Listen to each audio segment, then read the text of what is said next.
আসসালামু আলাইকুম ওরহমতুল্লাহি ওবরাকাতুহ। হামিদ ও মুসাল্লিয়ান আম্মা বাদ। সম্মানিত দিনী ভাই বোনেরা, আজকে আমি আপনাদের সাথে খুব ছোট্ট কিন্তু গুরুত্বপূর্ণ একটা অভিজ্ঞতা শেয়ার করতে চাই। অনেকেই প্রশ্ন করেন যে ভাই, আপনি বারবার সৌদি এয়ারলাইন্সেই কেন ভ্রমণ করেন, কেন সফর করেন? অন্য এয়ারলাইন্সও তো আছে, কিন্তু তারপরেও আপনি বারবার সৌদি এয়ারলাইন্সে ভ্রমণ করেন কেন, কারণটা কী? তো আজকে আমি নিজে যেটা দেখেছি, যেটা অনুভব করেছি, সেই কারণগুলোই আপনাদের সামনে রাখার চেষ্টা করছি।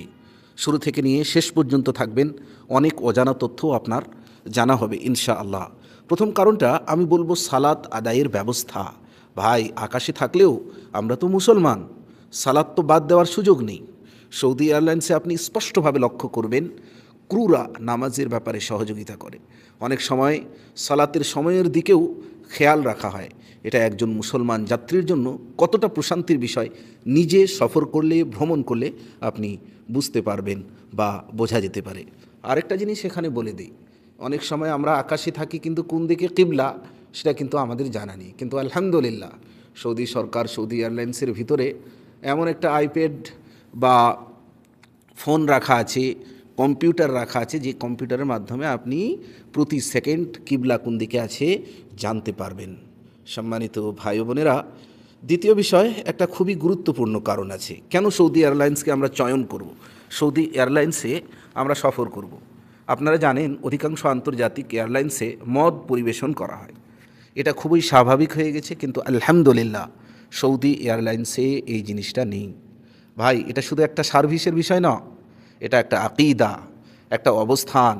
আপনি পরিবার নিয়ে, সন্তান নিয়ে, মা বোন নিয়ে নিশ্চিন্তে ভ্রমণ করতে পারেন আলহামদুলিল্লাহ।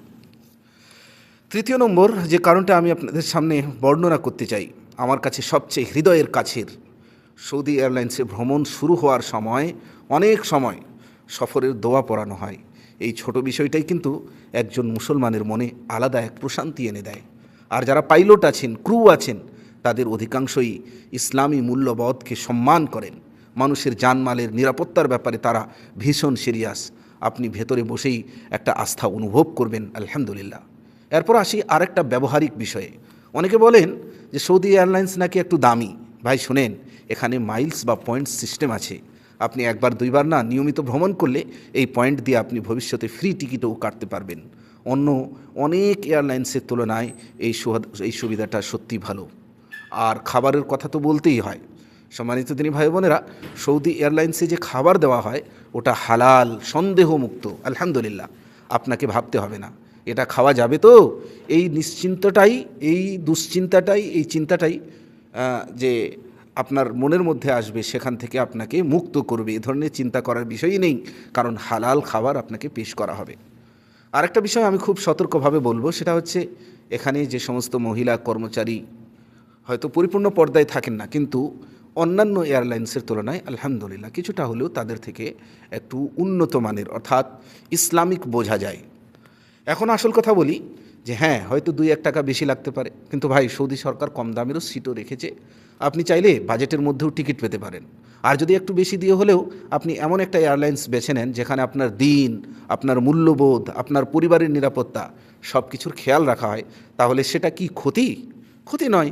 এজন্য এটাই চয়ন করুন। সবশেষে আমি শুধু এতটুকুই বলবো যে আপনি যদি মুসলমান হিসেবে সম্মানের সাথে, শান্তির সাথে, নিশ্চিন্তভাবে ভ্রমণ করতে চান, তাহলে সৌদি এয়ারলাইন্স অবশ্যই একবার চয়েস করে দেখুন।